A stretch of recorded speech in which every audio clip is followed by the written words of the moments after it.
Same experience, same qualification, लेकिन फिर भी एक सीवी सिर्फ 5 सेकंड में रिजेक्ट हो जाता है और वहीं पर दूसरा सीवी आपको दिला सकता है विदेशों में नौकरी।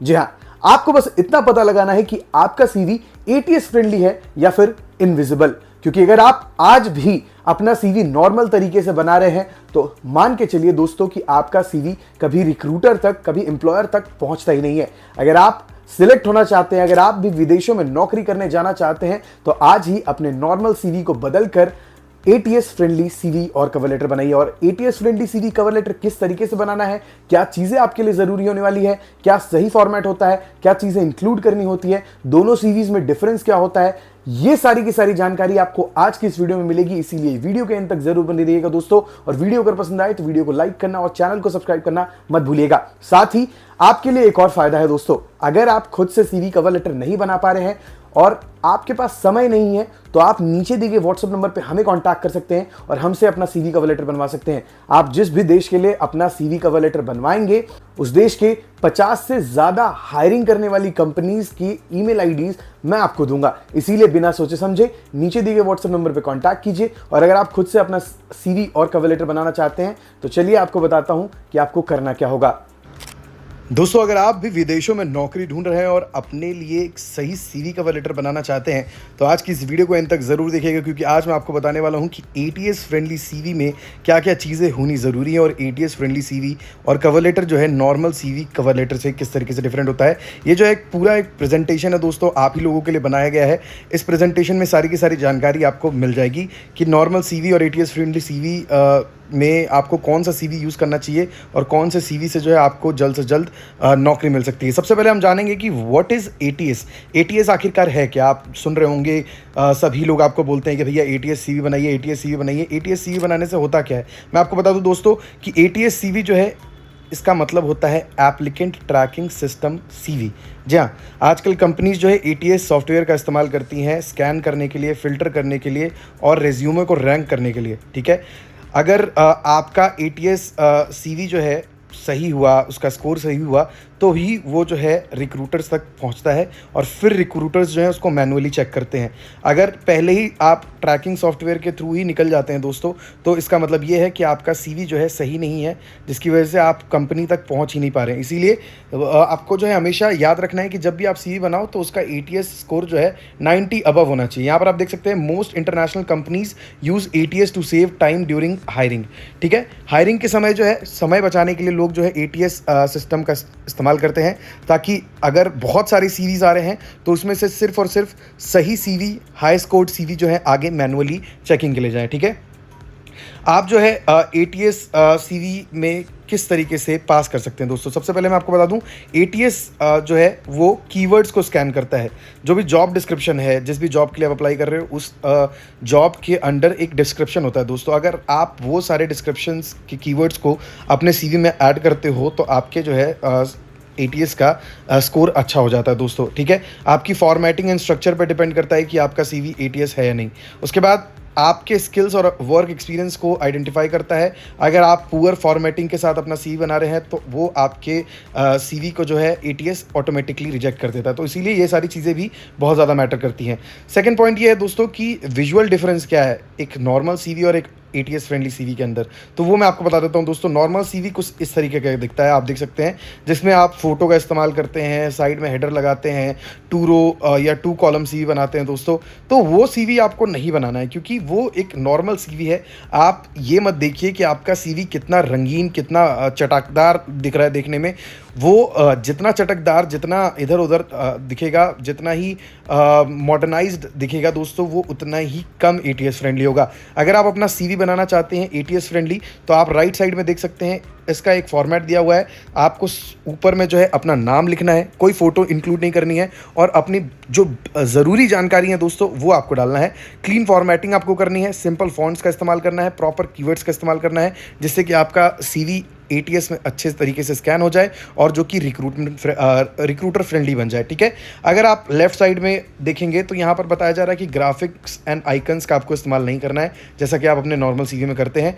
टेबल्स और कॉलम्स नहीं बनाने हैं, किसी फैंसी फॉन्ट का इस्तेमाल नहीं करना है, ऐसा कुछ नहीं बनाना है जो कि स्कैन करने में हार्ड हो। अगर आप 3-4 कॉलम्स लगाएंगे, अगर डिफरेंट कॉलम्स वाले सीवी बनाएंगे, डिफरेंट टाइप का फॉन्ट यूज़ करेंगे, तो वो स्कैन करने में हार्ड होगा, जिसकी वजह से जो है आपका सीवी रिजेक्ट हो सकता है। तो ये सारी चीज़ें आपको नहीं करनी है। आपको अपने लिए क्लीन फॉर्मेटिंग और सिंपल फॉन्ट्स वाला सीवी बनाना है, जिसमें प्रॉपर कीवर्ड्स का इस्तेमाल करिए। कीवर्ड्स जो है ऐसे भर दीजिए उसमें जिससे कि आपका सीवी रिजेक्ट ही ना हो, ठीक है। सीवी के सिलेक्ट होने का सबसे बड़ा कारण होता है दोस्तों कीवर्ड्स। आप देख सकते हैं उसके बाद क्या डिफरेंस होता है, मैं आपको बता दूं। नॉर्मल सीवी जो है ग्राफिक्स और डिज़ाइंस के थ्रू बना रहता है, लेकिन एटीएस फ्रेंडली सीवी जो है क्लीन स्ट्रक्चर के थ्रू बना होता है, ठीक है। नॉर्मल सीवी में आइकन्स और शेप्स होते हैं, कॉम्प्लेक्स लेआउट होता है, फैंसी फॉन्ट्स होते हैं, रैंडम कीवर्ड्स होते हैं, जिसकी वजह से लो एटीएस स्कोर आता है। लेकिन यहीं पर एटीएस फ्रेंडली सीवी में सिंपल फॉर्मेटिंग होती है, ईजी टू स्कैन होता है, प्रोफेशनल इसमें फॉन्ट्स होते हैं और रेलिवेंट कीवर्ड्स होते हैं, जिसकी वजह से ये हाई एटीएस कंपैटिबिलिटी वाला हो जाता है दोस्तों। तो आपको एटीएस फ्रेंडली सीवी जब भी बनाना है, किसी से भी बनवा रहे हो, तो उनसे बोलो कि भैया मेरे को एटीएस चाहिए, क्लीन स्ट्रक्चर और सिंपल फॉर्मेटिंग वाला सीवी चाहिए। ऐसा नहीं कि फोटो लगा दी, ये लगा दिया, वो लगा दिया। हम जब किसी को ऐसा सीवी बना के देते हैं एटीएस सिंपल बेसिक सीवी, तो उनको ऐसा लगता है कि भैया हम उनको लूट रहे हैं या फिर हम उनको ठग रहे हैं। ऐसा कुछ भी नहीं है दोस्तों। हम चाहते हैं कि आप जल्दी से जल्दी सिलेक्ट हो जाएं और एटीएस के थ्रू आप भी आगे की तरफ बढ़ें और एम्प्लॉयर तक आपका सीवी पहुंच सके। इसीलिए हम आपको जो है ATS friendly CV cover letter देते हैं दोस्तों। अगर आप चाहोगे आपको चटकदार सीवी चाहिए, रंगीन सीवी चाहिए, तो वो भी हम आपको बना के दे सकते हैं, लेकिन ऐसा आपको नहीं बनवाना चाहिए, ठीक है। यहाँ पर लिखा हुआ है कि भैया सीवी क्यों रिजेक्ट होते हैं, ग्रामर मिस्टेक्स, कीवर्ड्स और बहुत ज़्यादा कलर्स अगर होते हैं आपकी सीवी में, तो ये जो है रिजेक्ट होने के बहुत बड़े चांसेस होते हैं दोस्तों। साथ ही कोई मेजरेबल अचीवमेंट आप अपनी सीवी में ऐड नहीं करते हैं, तो बेसिक चीज़ें लिख दोगे, work experience, education, profile summary, languages known, ये सारी चीज़ें लिख दोगे तो इससे कुछ नहीं होने वाला दोस्तों। आपको कुछ अलग भी डालना पड़ेगा, इनपुट ऐसा डालना पड़ेगा जिससे कि अगर एम्प्लॉयर तक आपका सीवी पहुंच रहा है तो वो आपको सिलेक्ट कर ले, ठीक है। एटीएस फ्रेंडली सीवी स्ट्रक्चर जो है, सबसे पहले आपको प्रोफाइल समरी, प्रोफेशनल समरी लिखना होता है दोस्तों। उसके बाद स्किल्स, एक्सपीरियंस, उसके बाद आता है, उसके बाद एजुकेशन आता है, उसके बाद सर्टिफिकेशंस जो भी आपने ले रखे हैं, उसके बाद अचीवमेंट्स। ये जो है इसका सही फॉर्मेट है और सही जो है क्रॉनिकल ऑर्डर है दोस्तों। आपको इसी तरीके से जो है एटीएस फ्रेंडली में अपनी डिटेल्स डालनी है। ऐसा नहीं कि नाम के बाद डायरेक्ट आप एक्सपीरियंस डाल रहे हो, उसके बाद एजुकेशन डाल रहे हो और फिर प्रोफाइल समरी लास्ट में डाल रहे हो। ऐसा नहीं होना चाहिए दोस्तों, ठीक है। स्ट्रॉन्ग एटीएस समरी का एग्जांपल जो है आप इजीली देख सकते हैं यहाँ पर किस तरीके से आपको ऐड करना होता है दोस्तों। एटीएस समरी आप जब भी ऐड कर रहे हो अपने एटीएस समरी, जो कि यहाँ पर प्रोफेशनल समरी बताया जा रहा है दोस्तों, उसका एक एग्जांपल है customer support executive with 4 years of experience handling CRM systems, customer communication, documentation and complaint resolution. यहाँ पर अगर आप देखेंगे तो इसको सिंपल रखा गया है, लेकिन इसमें कीवर्ड्स कितने सारे यूज़ किए गए हैं। कस्टमर सपोर्ट एग्जीक्यूटिव, उसके बाद 4+ years ऑफ एक्सपीरियंस, उसके बाद CRM systems, customer communication, documentation, complaint resolution. अगर देखा जाए तो इसमें 4-5 ही वर्ड्स फालतू के हैं, बाकी सिर्फ और सिर्फ कीवर्ड्स है इसमें, ठीक है। तो कीवर्ड्स को जो है हमें ज़्यादा से ज़्यादा यूज़ करना है। हमने अपने सीवी को कीवर्ड्स रिच बनाना है ताकि हमारा सीवी एटीएस स्कोर पार कर जाए, ठीक है। इंपॉर्टेंट एटीएस टिप्स क्या होने वाले दोस्तों, आप देखिए टिप्स में यही है कि एरियल और कैलिबरी जैसे फॉन्ट्स का इस्तेमाल करना है, बुलेट पॉइंट्स का इस्तेमाल करना है, कोई भी आप फैंसी आइकन्स वगैरह यूज़ मत करिएगा और हर सीवी को कस्टमाइज़ करिए।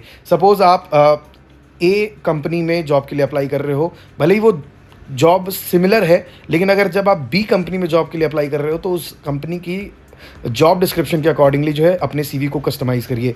अपने सीवी को हमेशा पीडीएफ के तौर पे सेव करिए, डॉक्यूमेंट के तौर पे नहीं, क्योंकि डॉक्यूमेंट का फॉर्मेट चेंज हो जाता है और डॉक फॉर्मेट जो है एडिट भी किया जा सकता है। इसीलिए हमेशा पीडीएफ फॉर्मेट में सेव करिए दोस्तों, ठीक है। और स्टैंडर्ड हेडिंग्स यूज़ करने हैं आपको, ज़्यादा कुछ नहीं। जैसे यहाँ पर हेडिंग्स लिखे हुए हैं professional summary, skills, work experience, education, यही यूज़ करना है आपको इसके अलावा कुछ और ज़्यादा चीज़ें नहीं लिखनी है। तो वो सारी चीज़ें लिखने से क्या होता है कि स्कैनिंग में दिक्कत होती है।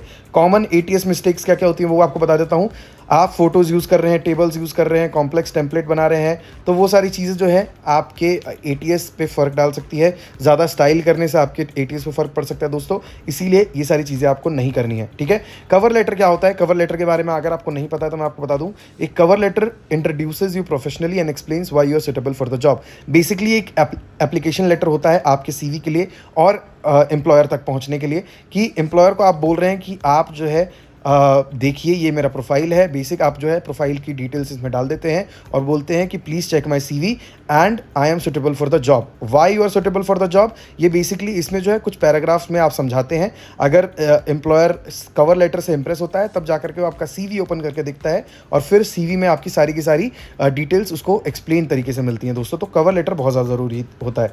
कवर लेटर का स्ट्रक्चर क्या होता है, इंट्रोडक्शन, एक्सपीरियंस, अचीवमेंट्स और आप क्यों इस कंपनी में या फिर किसी भी जॉब के लिए फिट हैं, और फिर प्रोफेशनल क्लोजिंग आपको डालनी होती है नीचे कि thanks and please check my CV and I have attached my CV, something like that. ठीक है, इंटरनेशनल जॉब टिप्स भी आपको दे देता हूँ दोस्तों, क्योंकि अगर आप हमारे चैनल पे आए तो ऑब्वियसली आप बाहर विदेशों में नौकरी ढूंढ रहे हैं, वो भी ज़रूरी है। आपको हमेशा लिंक्डइन अपडेट रखना है दोस्तों, हमेशा मेजरेबल अचीवमेंट्स का यूज़ करना है, उसके बाद कंपनीज़ को रिसर्च करना है। ठीक है, और हमेशा प्रोफेशनल आईडीज़ का इस्तेमाल करना है। ईमेल आईडी जब भी आप यूज़ कर रहे हैं किसी कंपनी को सेंड करने के लिए, तो वहाँ पर ऐसा नहीं होना चाहिए कि hacker@12345 ऐसा कुछ नहीं। ठीक है, हमेशा अपने नाम से बनाइए अपना ईमेल आईडी और उसमें जो है प्रोफेशनल चीज़ 50 तरीके के नंबर मत डाल दीजिए। अब जैसे मेरा नाम सौरभ है तो सौरभ 123456@gmail.com नहीं होना चाहिए। तो वो चीज़ें जो है बेकार होती हैं, वो प्रोफेशनल नहीं होती है। फाइनल एडवाइस यही देना चाहूँगा कि आपका सीवी जो है आपका फर्स्ट इंप्रेशन है। एक clean ATS friendly resume can significantly improve your chances of getting shortlisted internationally. इसीलिए जल्दी से जल्दी अपने लिए ATS फ्रेंडली रिज्यूमे बनाइए दोस्तों, और जैसे ही आप अपना ATS फ्रेंडली CV और कवर लेटर बनाते हैं और जॉब के लिए अप्लाई करना चालू करते हैं, आपके जॉब में सिलेक्ट होने के चांसेस बहुत ज़्यादा बढ़ जाते हैं। साथ ही अगर आप हमसे CV कवर लेटर बनवाना चाहते हैं तो नीचे आपको नंबर दिख रहा होगा, इस नंबर पे आप हमें कभी भी कांटेक्ट कर सकते हैं और हमसे अपना CV कवर लेटर बनवा सकते हैं दोस्तों।